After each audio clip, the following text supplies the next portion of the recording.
Assalamualaikum warahmatullahi wabarakatuh. Alhamdulillah wassalatu wassalamu ala Rasulillah. Asyhadu an la ilaha illallah wahdahu la syarika lah. Wa asyhadu anna Muhammadan abduhu wa rasuluh alladzi la nabiyya ba'dah. Allahumma salli ala sayyidina Muhammad wa ala alihi wa ashabihi ajma'in, amma ba'd. Hadirin ikhwati iman rahimakumullah, alhamdulillah dengan izin Allah kita kembali bermuajahah. Mudah-mudahan seluruh rangkaian aktivitas kita senantiasa ada dalam keberkahan. Salawat dan salam semoga dilimpah curahkan kepada Nabiullah Muhammad sallallahu alaihi wasallam beserta para keluarga, sahabat dan segenap umat yang senantiasa itba' kepadanya ila akhiril hayat nanti, mudah-mudahan termasuk kita di dalamnya. Hadirin ikhwatiman rahimakumullah, Nabi sallallahu alaihi wasallam itu disebut oleh banyak para ulama dengan istilah insanun kamil, manusia yang sempurna, sehingga kesempurnaan sebagai seorang manusia ya hanya bisa dicapai oleh Nabi Muhammad sallallahu alaihi wasallam. Tentu kita fahami kesempurnaan Nabi Muhammad ya kesempurnaan sebagai seorang makhluk, artinya tetap dibatasi oleh status makhluk sehingga tidak sampai berlebihan seperti meyakini Nabi Isa alaihi salam. Hadirin ikhwatimah rahimakumullah, kesempurnaan Nabi bisa ditinjau dari beberapa aspek. Aspek yang pertama adalah fisik Nabi Muhammad sallallahu alaihi wasallam. Dalam banyak riwayat, Nabi Muhammad itu relatif jarang sakit. Tercatat hanya 2 kali dalam sejarah Nabi Muhammad mengalami sakit. Hanya 2 kali saja seumur hidupnya. Itu di luar sakit karena luka perang ya. Kalau luka perang kan nggak dihitung sakit gitu. Ya begitulah namanya perang. Kena bacok, kena sayatan, kena tusuk kan sangat normal. Namanya juga perang gitu. Tapi kalau konteksnya sakit di luar perang, Nabi cuma tercatat 2 kali saja sakit. Yang pertama sakit Nabi ketika kena sihir.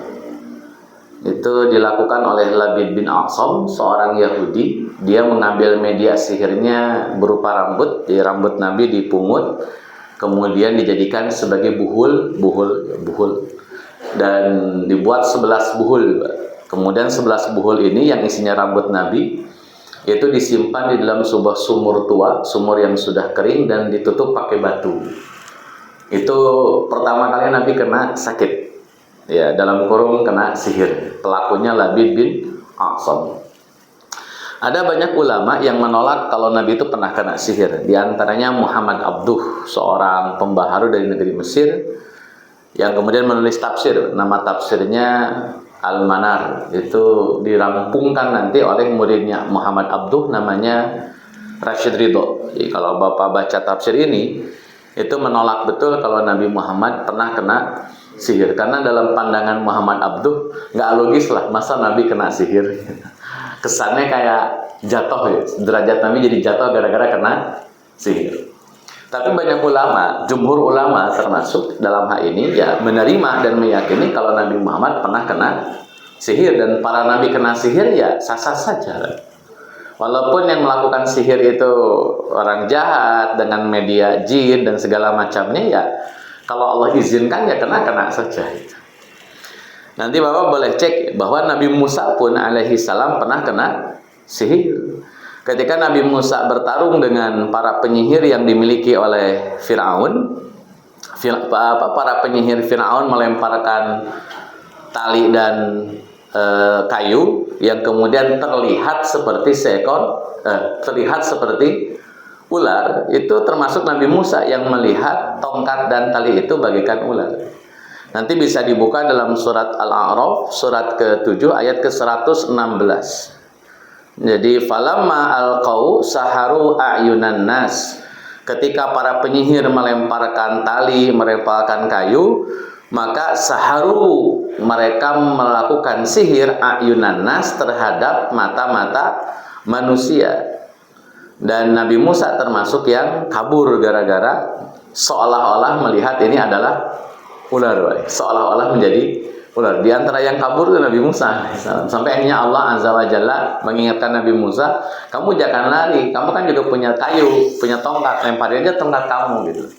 Sampai terjadilah pertarungan antar ular kan gitu ya. Nah, jadi Fatimah rahimakumullah itu kali pertama Nabi kena sakit ya gara-gara kena sihir.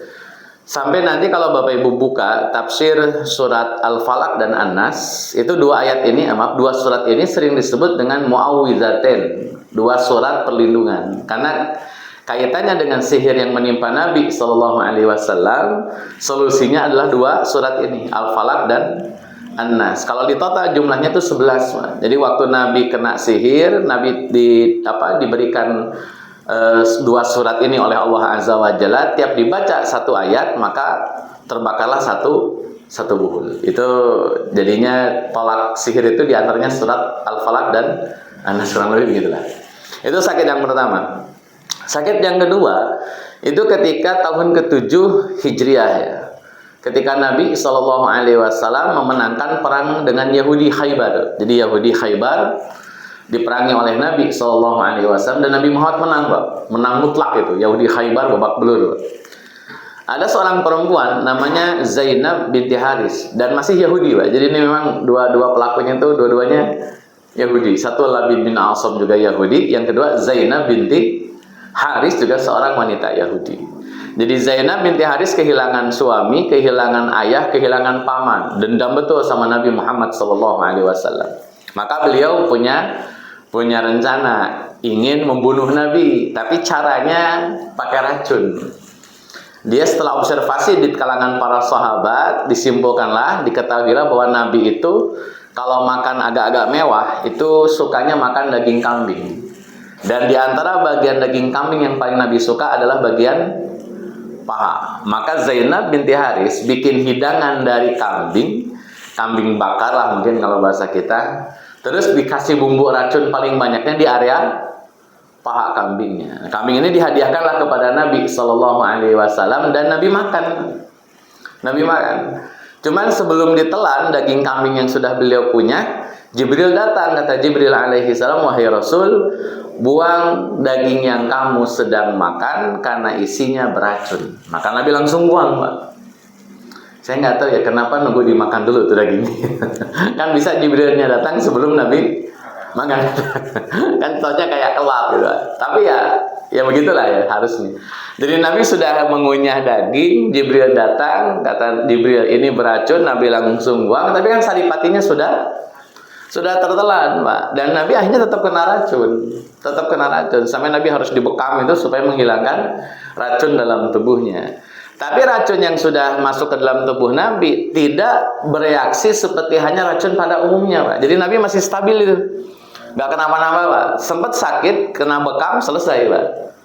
Artinya nggak terlalu parah lah begitu yang Nabi alami. Sampai tahun 11, jadi 4 tahun dari tahun ke-7, baru Nabi merasakan dampak racunnya. Jadi racun ini baru terasa dampaknya paling parah itu di 4 tahun kemudian. Jadi Nabi ketika tahun ke-11 ini detik-detik hari-hari kewafatan Nabi Muhammad SAW. Dalam riwayat, Mbak, Nabi Muhammad itu sakit pertama kali di hari Rabu di bulan Safar. Jadi hari Rabu terakhir, hari terakhir bulan Safar bertepatan dengan hari Rabu itu Nabi mengalami sakit. Hari Rabu, hari terakhir bulan Safar, besoknya kan Rabiul Awal, tanggal 1, 2, 3, 4, 5, 6, 7, 8, 9, 10, 11, 12. Total 1 Safar, 1, 2, 3, 4, 5, 6, 7, 8, 9, 10, 11. Totalnya 13 hari lah, nanti dihitung aja lagi. Pokoknya hari terakhir di bulan Safar Nabi sakit, dan tanggal 12 Rabiul Awal Nabi mengalami kematiannya, wafat, meninggal. Jadi total sakitnya 13 hari. Jadi pas tanggal 12 Rabiul Awal Nabi sakit, tambah 1 di bulan Sofar, sisanya totalnya 13. Jadi Nabi sakit sampai akhirnya meninggal dunia. Kata Nabi begini Pak kepada Aisyah, wahai Aisyah, saya merasakan betul sakitnya dampak dari racun yang dulu pernah saya makan.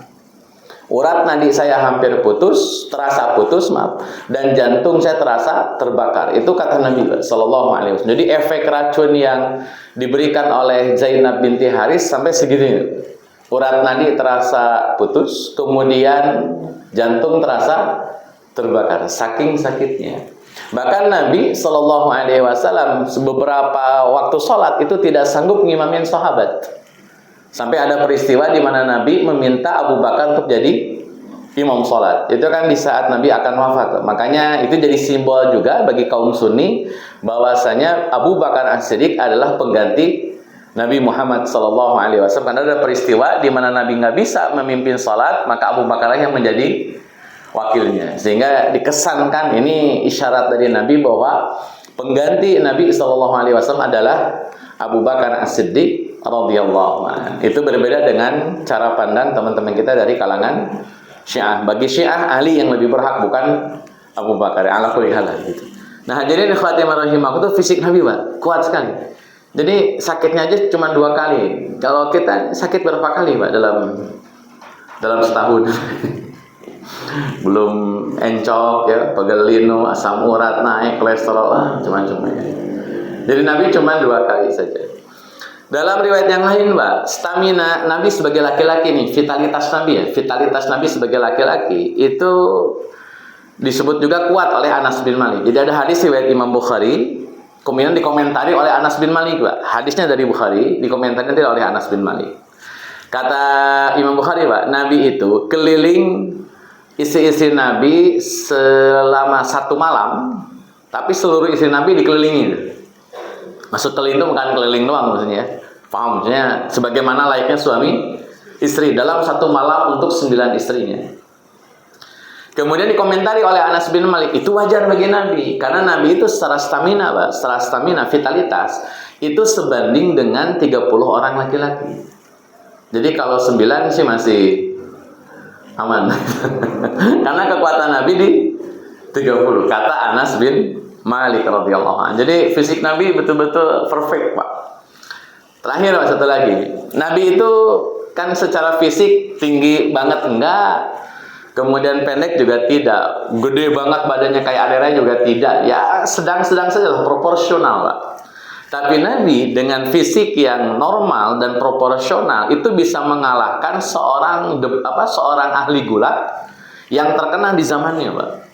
Di Mekah itu ada ahli gulat namanya Ibnu Rukanah. Ibnu Rukanah itu badannya gede, Pak, gede, tinggi, besar, dan dia memang seorang pegulat. Suatu saat Ibnu Rukanah datang ke Nabi Muhammad, Pak. Kata Ibnu Rukanah, Muhammad, ayo gulat, gitu. Kata Nabi, Pak, simpel aja. Kalau gulat terus saya menang, apa untungnya? Apa untungnya buat saya kalau saya menang? Kata Ibnu Rukanah, terserah kamu maunya apa? Saya siaplah jabanin. Akhirnya kata Nabi, kalau saya menang kamu masuk Islam, gimana? Oke. Ibnu Rukanah, Pak, menyanggupi itu karena merasa pede bakal menang. Soalnya ahli gulat, Pak, tukang gulat lah gitu.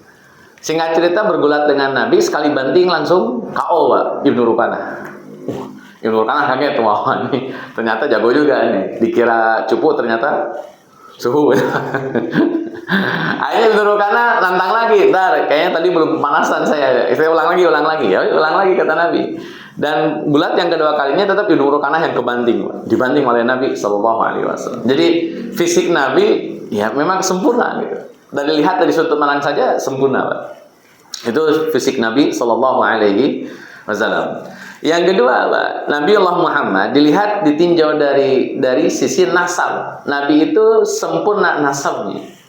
Jadi tidak ada nenek moyang Nabi ke atas yang melakukan kemaksiatan, nggak ada.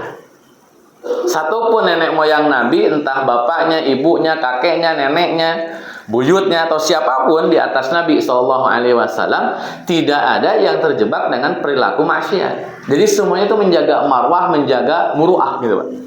Nggak ada nenek moyang Nabi itu terjebak dengan perbuatan bodoh gitu atau asusila, itu nggak ada. Makanya dalam riwayat Tabrani Nabi sampaikan begini, Pak. Kata Nabi, nenek moyang saya tidak ada yang pernah melakukan perbuatan safiha. Safiha itu perbuatan yang jelek dan tidak sopan gitu. Dari mulai nenek moyang beliau dari yang paling dekat sampai ke ujung, sampai ke Nabi Ibrahim alaihissalam, itu tidak ada yang melakukan kemaksiatan. Bahkan kata Nabi Muhammad SAW, seluruh nenek moyang saya melahirkan keturunannya melalui pernikahan. Artinya tidak ada yang melakukan tindakan asusila atau perzinahan. Itu lurus semua itu, Pak. Dari hadis ini, Pak, saya coba analisa lebih detail. Kalau melakukan maksiat yang sederhana saja, dalam kurung melakukan sesuatu yang bodoh begitu, nenek moyang Nabi nggak ada, Pak. Artinya nenek moyang Nabi tidak ada yang melakukan perbuatan yang bodoh. Maka kesimpulan saya, apalagi syirik gitu loh, Pak. Karena perbuatan asusila saja, bahkan yang bodoh saja, nenek moyang Nabi nggak ada yang pernah melakukan, apalagi perbuatan syirik. Tentu perbuatan syirik tidak pernah ada di nenek moyang Nabi, Pak. Ini kesimpulan saya, Pak. Jadi kayak Abdullah, Aminah, Abdul Muthalib, Hashim, kemudian Qusay dan seterusnya, mereka tidak melakukan kemusyrikan. Hal ini tentu berbeda dengan pendapat asatid nih, Pak. Beberapa asatid yang dari Madinah, mereka menyatakan kalau bapak Nabi Muhammad itu masuk neraka. Karena mereka punya satu kesimpulan dari hadis riwayat Imam Muslim. Dalam hadis riwayat Imam Muslim, Pak, ada hadis, ada ucapan, inna abaka wa abi finnar, sesungguhnya bapakmu dan bapakku di neraka. Berdasarkan hadis ini, menurut teman-teman alumni Madinah ini rata-rata, kalau bapak Nabi Muhammad yang bernama Abdullah itu masuk neraka. Itu kesimpulannya, Pak. Gara-gara tadi melakukan kemusyrikan atau apalah gitu. Pokoknya masuk neraka karena dihukumi kafir gitu.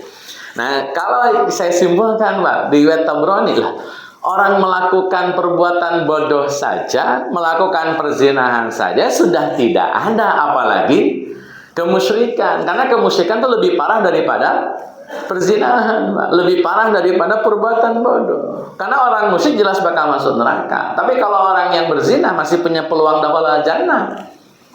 Ada ungkapan dari Nabi SAW, siapa yang meninggalnya mengucapkan kalimat la ilaha illallah, maka dia dakhala jannah. Wa in zanaya wa in syaraqa.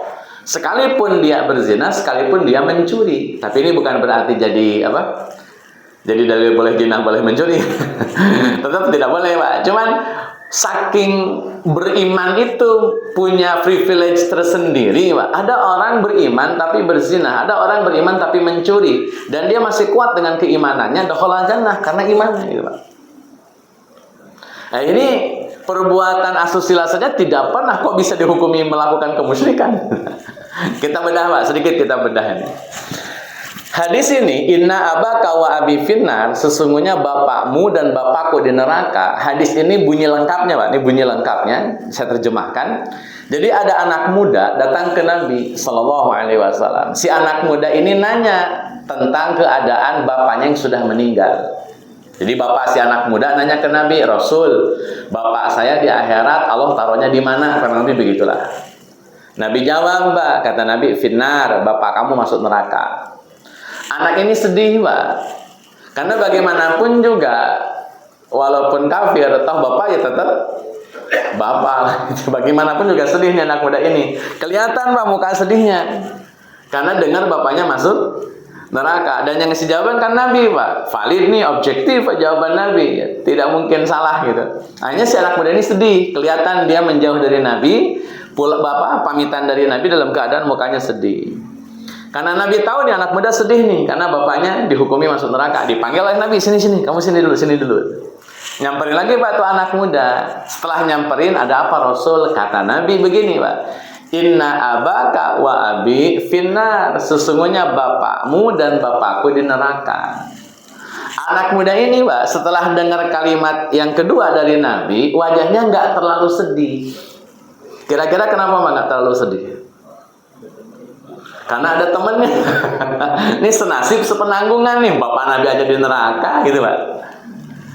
Baik, saya kasih clue dulu, Pak. Dalam tradisi bahasa Arab ada yang disebut dengan tauriyah namanya.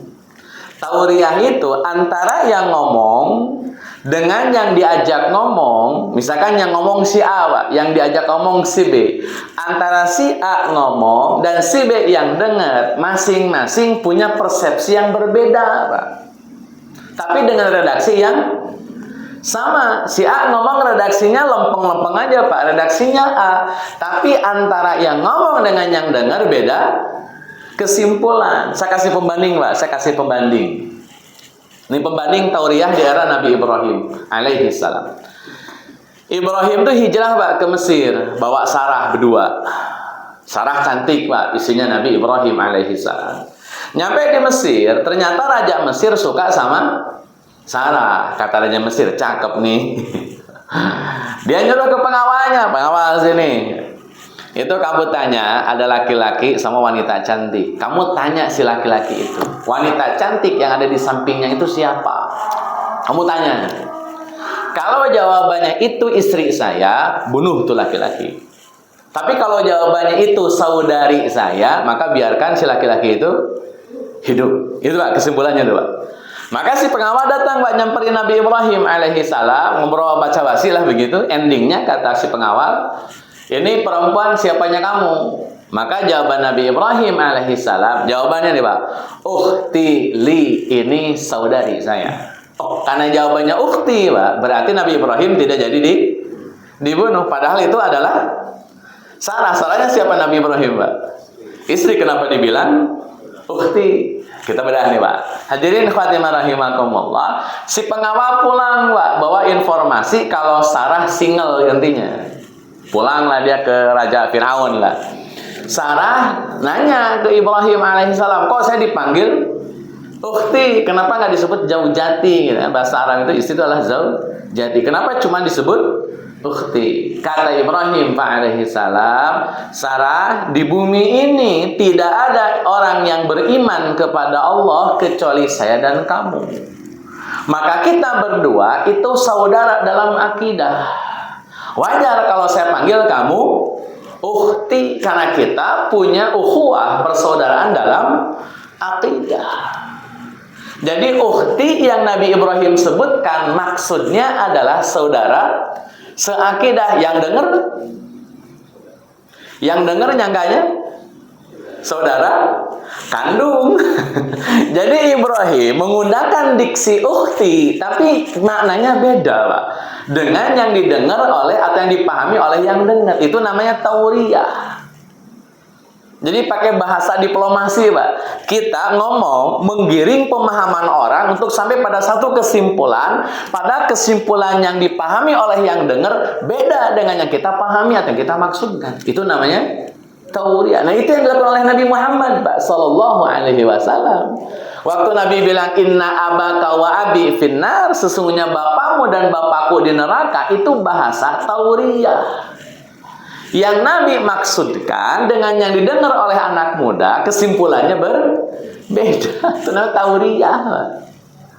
Sayangnya beberapa teman-teman dari Madinah tidak memahami konteks ini, Pak. Dianggapnya ini sama dengan ya bapak kandung Nabi. Sehingga gara-gara hadis ini Abdullah dihukumi masuk neraka. Ya, agak-agak berlebihan.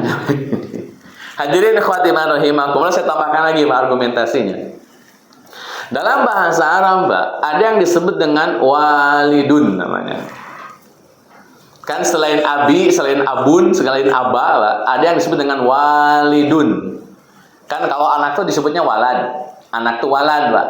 Kenapa dipanggil walad? Karena anak ini dilahirkan oleh ibunya. Nah, akan disebut dengan walad. Bapaknya disebut walid, yang membantu proses lahirnya anak ini. Ibunya disebut walidatun. Jadi kalau bapak walidun, kalau istrinya apa? Ibunya walidatun, anaknya walad. Proses lahir melahirkan itu sebagaimana di surat Al-Ikhlas, Pak. Lam yalid walam yulad. Yalid melahirkan, yulad dilahirkan, Pak. Jadi ini makna bapak dalam bahasa Arab itu lebih sering digunakan kalimat walid untuk menjelaskan bapak biologis. Jadi kalau ada orang Arab ngomong begini, walid ana, misalkan Arabnya Arab Jakarta, walid ana nih, walid ana itu berarti bapak kandung saya atau bapak biologis saya, itu dipanggilnya walid, walid ana nih. Kalau perempuan walidah, artinya ibu anak nih.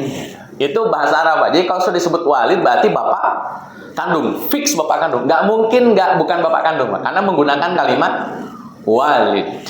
Itu mana walid, bapak. Tapi kalau menggunakan kalimat abi dalam bahasa Arab, abi tidak lantas senantiasa difahami bapak kandung, Pak. Kalimat abi itu nggak harus bapak kandung. Jadi itu bisa saja bapak asuh, bisa saja bapak angkat. Itu juga disebut dengan abi. Kita breakdown dulu, Pak. Dalam Al-Quran, Pak, surat Al-Baqarah 133 ada kalimat begini, Pak.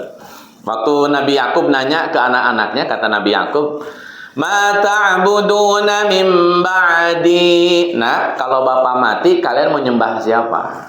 Maka dijawab oleh anak-anaknya Nabi Yakub dalam kurung Bani Israel, "Na'budu ilahaka." Kami akan menyembah Tuhan bapak, Tuhannya Nabi Yakub. "Wa ilaha abaika." Dan Tuhan bapak-bapak kamu, bapak-bapaknya Nabi Yakub. Abaik itu, Pak, jamak dari abun. Abaik itu bapak-bapak, itu jamak dari abun. Dalam ayat ini, Pak, disebutkan oleh Bani Israel, kami akan menyembah ilahaka, Tuhannya bapak, Tuhannya Yakub. Wa ilaha abaika, dan Tuhannya bapak-bapak kamu, dalam kurung nenek moyang kamu. Siapa aja yang menjadi bapak-bapaknya Nabi Yakub, Pak? Satu, Ibrahim. Saya tanya dulu, Pak. Ibrahim kan dipanggilnya bapak-bapak nih oleh Bani Israel. Padahal Ibrahim itu siapanya Nabi Yakub? Ibrahim. Siapanya Nabi Yakub? Ayo, Pak. Nabi Yakub punya anak Ishak. Ishak punya anak Yakub. Berarti Ibrahim siapanya Yakub? Kakek. Wa ilaha abaika Ibrahim wa Ismaila. Ismail siapanya Yakub? Ishak punya adik namanya punya kakak namanya Ismail. Ishak punya anak Yakub. Berarti Yakub manggil Ismail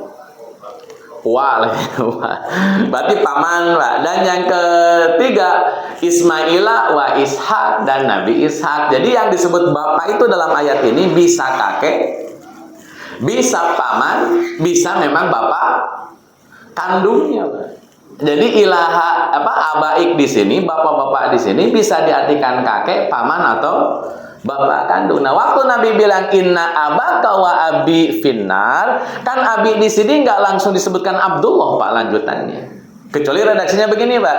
Inna abaka wa abi abdillah finnar. Selesai, Pak, no debat. Karena Nabi menjelaskan bapaknya masuk neraka. Tapi ini kan kalimatnya terputus pada inna abaka wa abi finnar tanpa ada tambahan. Maka abi di sini bisa jadi kakek, bisa jadi paman, bisa jadi bapak kandung. Kemungkinannya, Pak. Kalau wali jelas bapak kandung, tapi kalau pakai abi bisa kakek, bisa paman, bisa bapak kandung. Kita breakdown, Pak. Siapa yang lebih tepat masuk neraka? Dalam Al-Quran, Pak, ada keluarga Nabi yang jelas divonis masuk neraka. Siapanya Nabi? Paman, tabat siada abi, dan menggunakan kalimat abi. Kenapa kalimat inna abaka wa abi tidak diartikan Abu Lahab saja? Jangan bawa-bawa Abdullah, bawa saja Abu Lahab, selesai, Pak. Itu no debat. Abu Lahab masuk neraka, memang masuk neraka, Pak. Abu Lahab kapakola Allah Azza wa Jalla. Dan paman bisa dipanggil dengan abi. Kasih tambahan lagi, Pak. Abu Thalib pergi ke Syam, bawa Nabi Muhammad SAW, ketemu dengan seorang pendeta Buhairah, pendeta asli dari negeri Syam. Pendeta ini ngeliatin Nabi aja, Pak. Diliatin oleh si pendeta. Wah, ini kayaknya ada sesuatu nih, gitu. Dideketin lah, Pak, Abu Thalib. Ditanya oleh si pendeta ini, maaf Tuan, itu anak muda yang dibawa siapanya kamu? Pertanyaan ke Abu Thalib, Pak. Kata Abu Thalib, anak saya itu. Kata si pendeta, jangan bohong Anda. Anak itu harus lahir dalam keadaan yatim. Dia nggak boleh punya bapak. Dia harus yatim anak itu. Kaget Pak si pendeta Abu Thalib loh. Kok ada pendeta tahu nih? Sedetail itu taunya kalau anak yang dibawa oleh Abu Thalib adalah seorang anak yatim. Kata Abu Thalib, oh iya, dia putra adik saya, namanya Abdullah. Dia yatim memang. Abdullah meninggal sejak dia belum lahir. Abu Thalib kan penasaran, kok pendeta bisa tahu anak ini yatim? Kata pendeta, Pak, anak ini akan jadi nabi. Dan dalam kitab Taurat dan Injil disebutkan calon nabi yang terakhir harus terlahir dalam keadaan yatim. Itu Abu Thalib waktu disebut siapa itu? Anak saya. Bahasanya memang begitu, Pak. Abu Thalib ngaku anak, Nabi Muhammad ngaku bapak. Jadi kalimat abi tidak lantas bapak kandung. Maka ketika kalimat inna abaka wa abi finnar, ya harusnya dipahami paman bukan bapak. Karena Abdullah itu meninggal sebelum Nabi Muhammad diangkat jadi rasul, sehingga Abdullah tidak punya kewajiban mengikuti syariatnya Nabi Muhammad sallallahu alaihi wasallam. Syariat yang wajib dilakukan atau diterapkan oleh Abdullah ya syariat sebelum Nabi Muhammad.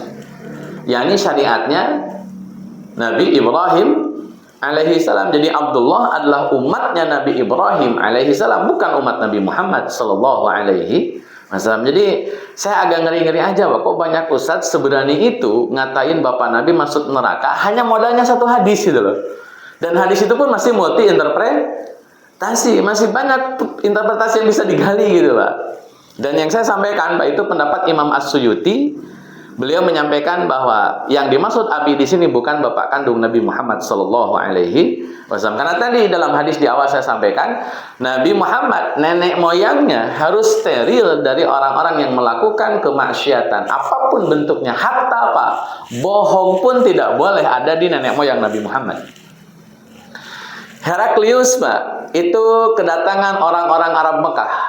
Heraklius itu pemimpin Romawi Timur. Ketemulah dengan Abu Sufyan, Abu Jahal, tokoh-tokoh Mekah lah, Pak. Di antaranya ada Abu Sufyan. Heraklius nanya gini, Pak. Ini dalam hadis Bukhari, hadis nomor 4 atau nomor 5. Bapak Ibu silakan cross check lah itu. Tentang kaifa badil wahyi ila Nabi sallallahu alaihi wasallam. Pokoknya di awal-awal hadis Bukhari, Pak. Kata Heraklius begini, siapa di antara kalian yang paling dekat nasabnya dengan orang yang yaz'umu annahu nabi? Kalian ada yang dekat gak nasabnya dengan seseorang yang dia yaz'umu annahu nabi, yang ngaku-ngaku kalau dia adalah seorang nabi? Ada yang dekat gak nasabnya? Abu Sufyan Pak maju, saya yang paling dekat dengan orang yang ngaku-ngaku nabi. Kata Heraklius, tolong ceritakan orang itu. Dijelaskan oleh Abu Sufyan. Ditanya oleh Heraklius, dia pernah berdusta? Gak pernah berdusta. Atau nenek moyangnya ada yang pernah dituduh berdusta? Tidak ada. Nenek moyang Nabi saja tidak pernah berdusta. Jangankan musyrik, berdusta saja tidak pernah. Karena kalau ada nenek moyang Nabi Muhammad yang berdusta, cacat moral, cacat nasab itu. Tidak bisa kemudian Nabi Muhammad bakal jadi rasul kalau cacat secara nasab. Nah, hadirin ikhwati rahimakumullah, pertama, kesempurnaan Nabi sallallahu alaihi wasallam dari sisi fisik, yang kedua dari sisi nasab. Nabi Muhammad steril dari nenek moyang yang melakukan pelanggaran hatta syirik di dalamnya. Terakhir, Pak, sebagai argumentasi, Abdullah itu dibawa oleh Abdul Muthalib. Kata Abdul Muthalib, Abdullah ngikut saya. Nggak ada yang tahu, Pak, Abdul Muthalib maksudnya apa ngajak Abdullah. Anak di zaman dulu, Pak, tidak boleh nanya mau kenapa ngapain sama bapaknya. Bapaknya nyuruh jalan aja, Pak. Zaman dulu nih, Pak. Orang Arab itu, Pak, kalau pergi dari rumah tidak pernah pamit sama istrinya, tidak pernah pamit sama anaknya. Kalau dia ajak anak, gak pernah anaknya diajak ngobrol, ini tujuannya kemana, ngapain itu gak pernah, Pak. Saya ulang ya. Jadi orang Arab itu tidak pernah pamit sama istrinya, tidak pernah ngajak ngobrol anaknya mau pergi kemana atau mau ngapain. Ini zaman Nabi begitu, Pak, kultur Arabnya. Abdullah ngikut Abdul Muthalib aja, Pak, ngikut. Di perjalanan istirahat, Abdullah didatangi perempuan, Pak.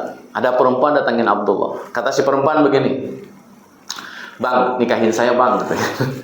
Abdullah kaget, Pak. Datang-datang perempuan ngajakin nikah gitu, Pak.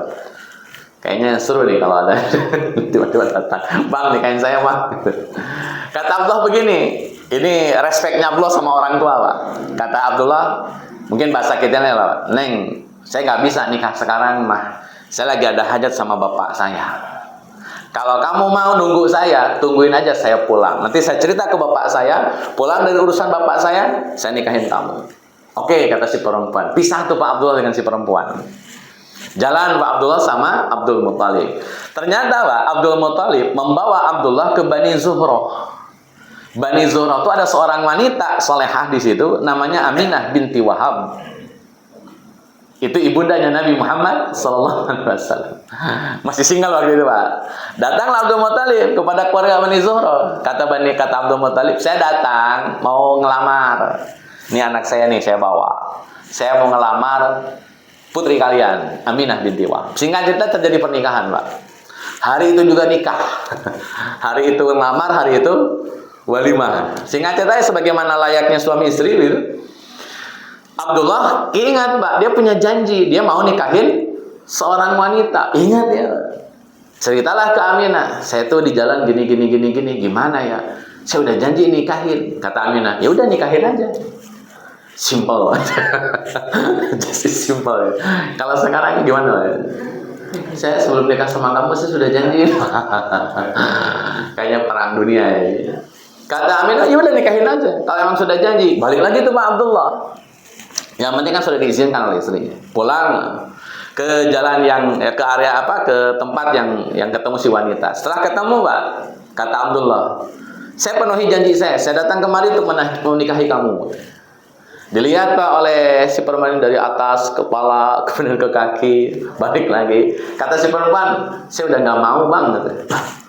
Kata Abdullah, kenapa nggak mau? Waktu kemarin kamu bilang mau saya nikahin, kok sekarang bilangnya nggak mau? Kata perempuan ini Pak, waktu pertama kali saya ketemu dengan kamu, saya melihat ada cahaya putih yang kamu bawa. Seperti cahaya kenabian. Sepertinya anakmu akan jadi seorang nabi. Tapi sekarang cahaya itu sudah hilang.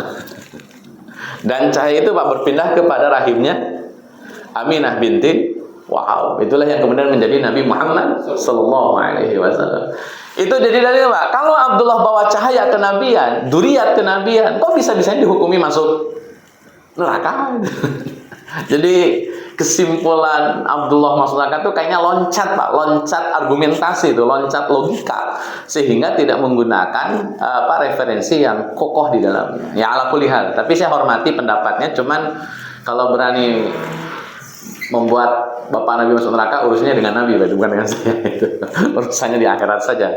Karena dalam konteks kita saja Pak, saya nuduh Bapak nih, saya menuduh Bapak kafir, ternyata tidak terbukti Pak.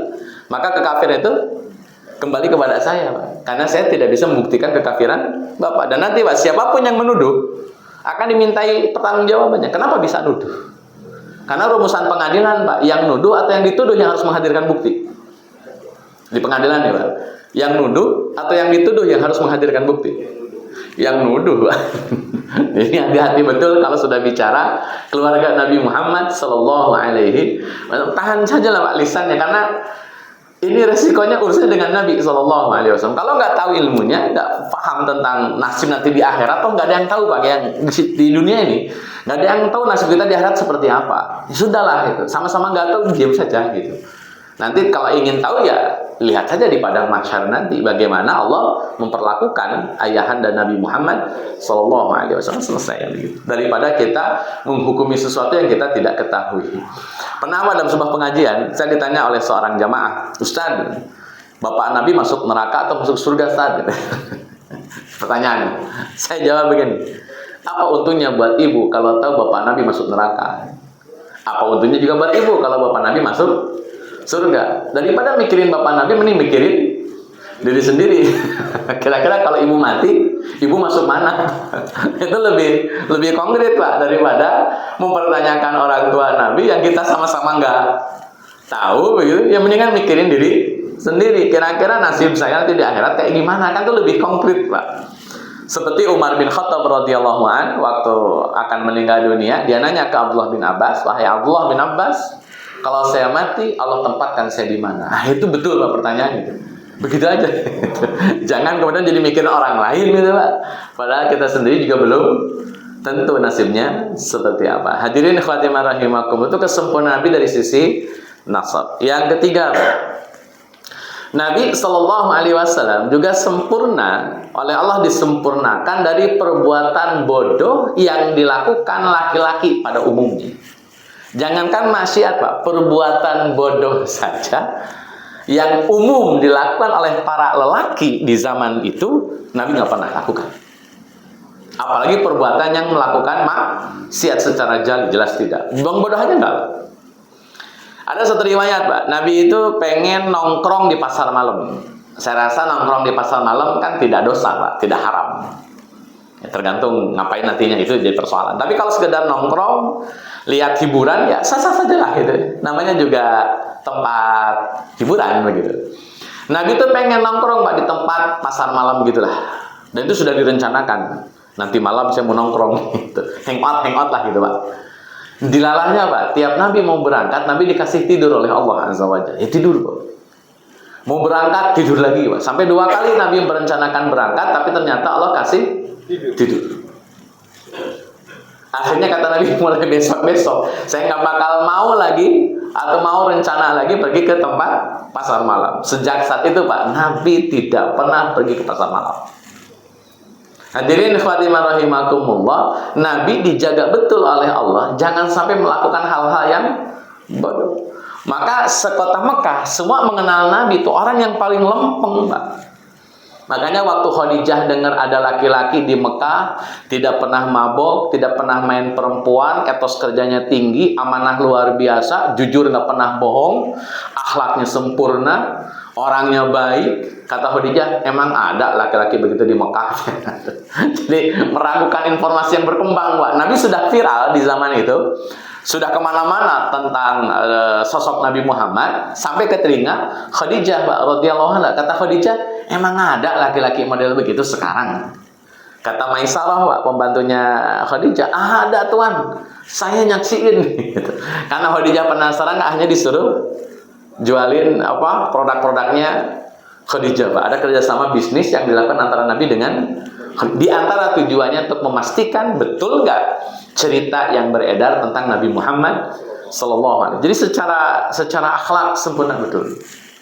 Tambahannya Pak, menurut Bapak hari ini menikahi anak di bawah umur pelanggaran atau bukan? Sekarang pelanggaran, bisa dipidana? Bisa. Ada undang-undang? Ada. Kalau menikahi anak di bawah umur, minimal berapa wanita boleh dinikahi? Berapa tahun? 19. Berarti kurang dari 19 dihukumi di bawah umur. Anak SMP, SMA itu di bawah umur lah kesimpulannya ya. Nabi Muhammad Sallallahu Alaihi Wasallam menikahi Aisyah berdasarkan Sahih Bukhari. Ini berdasarkan Sahih Bukhari, menikahi Aisyah di usia 6 tahun. Baru satu rumah dengan Aisyah di usia 9 tahun. Jadi pernikahannya di 6 tahun Pak. Tapi baru satu rumah di usia 9 tahun. Berarti pernikahan di usia 6 itu bahasa kita tuh nikah gantung Pak. Nikah tapi dipisahin dulu. Nikah, nyari halalnya. Dalam konteks pendidikan biasanya gini, suami istri menikah, tapi suaminya masih dinas, istrinya masih dinas. Nanti resepsinya setelah selesai dinas. Itu ada juga tuh pernikahan oleh gitu di kita. Nah, Aisyah dinikahi oleh Nabi Sallallahu Alaihi Wasallam di usia 6 tahun. Baru satu rumah di usia 9 tahun. Kalau pakai undang-undang sekarang Pak, yang dilakukan oleh Nabi pelanggaran atau bukan? Kalau pakai kacamata abad sekarang Pak, abad 21 melihat Nabi menikahi Aisyah itu pelanggaran. Kalau pakai kacamata sekarang. Kalau kita pakai kacamata di zaman Nabinya Pak, nih kita hidup di zaman Nabi ini Pak. Pertanyaan saya nih, kalau kita semua hidup di zaman Nabi, Nabi menikahi wanita di usia 6 tahun, serumah di usia 9 tahun, atau simpelnya dinikahi di 9 tahun lah gitu Pak. Kita akan melihat itu sebagai pelanggaran atau tidak? Kalau kita hidup di zaman Nabi. Kira-kira Pak? Nggak tahu. Nggak tahu. Ini pelanggaran atau bukan ya? Atau gini dulu Pak, gini dulu lah. Supaya kita ketemu ini pelanggaran atau bukan. Nabi pernah nggak Pak dikata-katain sama orang-orang Quraisy? Dikata-katain. Nabi dikatain gila, penyihir, dukun, penyair. Pernah nggak Nabi dikatain gitu, Pak? Ada, Pak. Bapak boleh buka nanti di surat apa yang ada kalimat wa ma anta bi ni'mati rabbika bimajnun. Kamu itu bukan orang gila. Nabi itu dituduh, Pak, oleh orang Quraisy sebagai orang gila, dibantah oleh Allah kalau Nabi bukan orang gila. Artinya Nabi suka dikatain gila, dukun, penyair, dan penyihir. 4 item tuh, Pak. Jadi Nabi itu sering dikatain begitu. Kita breakdown lagi, Pak. Kalau Nabi dituduh gila, dituduh penyair, penyihir, dan dukun, menandakan, Pak, Nabi diserang secara karakter. Nabi dibunuh karakternya dengan satu yang mereka anggap ini kena nih ke Nabi. Padahal orang Mekah juga meyakini Nabi itu tidak gila, bukan dukun, bukan penyair, bukan penyihir. Cuman mereka kesulitan mencari kecacatan Nabi di mana. Nggak nemu, Pak. Mereka susah menemukan kekurangan Nabi Muhammad SAW. Nggak ketemu, Pak. Akhirnya udahlah, tuduh aja gila, penyihir, penyair, dan dukun. Karena nggak ada lagi, Pak, yang bisa dijadikan sebagai diksi untuk menuduh Nabi Muhammad atau membunuh karakter Nabi Muhammad SAW. Kita berikan lagi, Pak. Kalau menikahi anak di usia 9 tahun, satu rumah dengan anak usia 9 tahun, itu menjadi hal yang tidak wajar di zaman Nabi. Saya tanya dulu, Pak. Kira-kira Abu Jahal punya nggak sesuatu untuk menghina Nabi? Kalau Nabi menikahi usia 9 tahun, wanita usia 9 tahun, itu dianggap aib di zaman Nabi, dianggap pelanggaran di zaman Nabi. Kira-kira Quraisy punya nggak bahan buat menghina Nabi, Pak? Punya. Pertanyaannya, pernah nggak Abu Jahal ngatain, dasar pedofil, pernah? Atau Abu Sufyan, dasar tukang nikahin anak kecil? Nggak ada. Malah nuduhnya dukun, penyihir, penyair, gila. Kenapa nggak nyebutin pedofil atau dengan istilah Arabnya lah gitu? Penyuka anak kecil gitu. Nggak ada, Pak. Hal ini menjelaskan bahwa fenomena menikahi anak di usia 9 tahun adalah fenomena yang wajar di zaman Nabi. Saya ulang, wajar di zaman Nabi, Pak. Kalau tidak wajar zaman sekarang lain cerita. Kan kita sedang menghukumi perbuatan Nabi, bukan perbuatan kita, Pak. Nabi menikahi wanita usia 9 tahun di zaman itu wajar sewajar-wajarnya, Pak. Bahkan tidak hanya Nabi yang menikahi Aisyah di usia 9 tahun. Nabi punya anak namanya Zainab binti Rasulullah SAW, dinikahkan kepada Abil As usia Zainab 9 tahun, Pak. Artinya fenomena menikahkan anak di usia minimal 9 tahun, fenomena yang wajar di zaman Nabi. Kita geser ke Indonesia, Pak. Saya tanya dulu, pernah nggak di Indonesia perempuan dinikahan di usia belasan tahun? Di Indonesia? Pernah? Kapan ya? Kapan, Pak? Di Indonesia ada nggak wanita dinikahkan kepada laki-laki di usia belasan tahun? Di Indonesia nih ngomonginnya. Pernah? Kapan itu, Pak? Zaman dulu. Zaman dulu, Pak. Artinya zaman sekarang sudah ada ikatan undang. Zaman nenek kita, Pak. Zaman buyut, zaman bapak ibunya buyut ke atas, kemungkinan besar, Pak, pernikahan itu ya masih belasan tahun, Pak. Tapi belasan tahun zaman buyut kita, Pak, udah bisa nyuci, bisa masak, bisa nyambel, Pak. Jangan samakan dengan belasan tahun hari ini yang bisa main HP. Suruh nikah repot urusannya, Pak, ini. Nah, jadi ikhwatiman rahimakumullah, sayangnya, Pak, ini sayangnya praktek Nabi dihukumi dengan kacamata hari ini. Itu nggak apple to apple, Pak. Nggak fair dong. Masa menghukumi praktek Nabi dengan kacamata hari ini? Padahal ada jarak 1400 tahun, Pak. Peradabannya peradaban dulu sekali itu.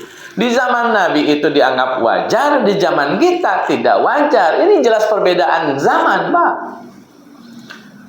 Saya punya feeling kalau kita hadir di zaman dulu, di zaman Nabi misalkan begitu, sangat mungkin kita pun melegalkan dan membiarkan anak kita usia 9 tahun dinikahi oleh orang.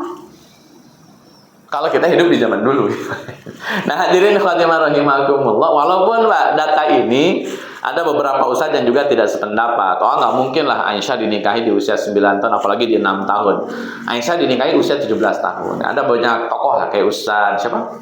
Babe Haikal itu tidak percaya kalau Aisyah dinikahi di usia 6 atau 9 tahun. Padahal itu hadis daripada Imam Bukhari. Disampaikan oleh Aisyah sendiri Pak, waktu ditanya oleh Urwah bin Zubair.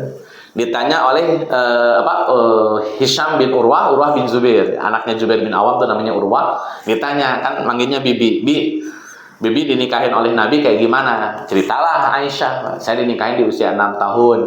Satu rumah di usia 9 tahun. Sampai diceritakan Pak, kapan malam pertama antara Aisyah dengan Nabi Shallallahu Alaihi Wasallam itu kepada Urwah bin Zubair Pak.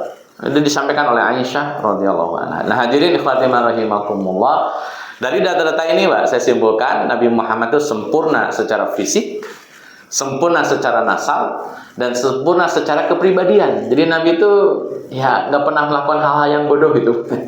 Jangankan maksiat yang bodoh saja tidak pernah, apalagi maksiat. Jadi kalau kemudian pakai hadis ada kalimat begini Pak, min husnil islamil mar'i tarkuhu ma la ya'nihi. Di antara kesempurnaan orang Islam adalah meninggalkan yang tidak bermanfaat. Mungkin bukan dosa, tapi nggak manfaat, tinggalin.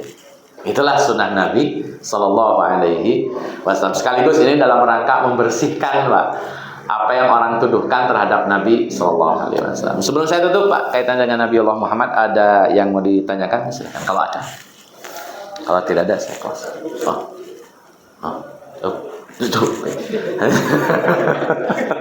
Baik. Hadirin ikhwatiman rahimakumullah, sekian yang bisa disampaikan. Mohon maaf atas segala kekurangan. Assalamualaikum warahmatullahi wabarakatuh.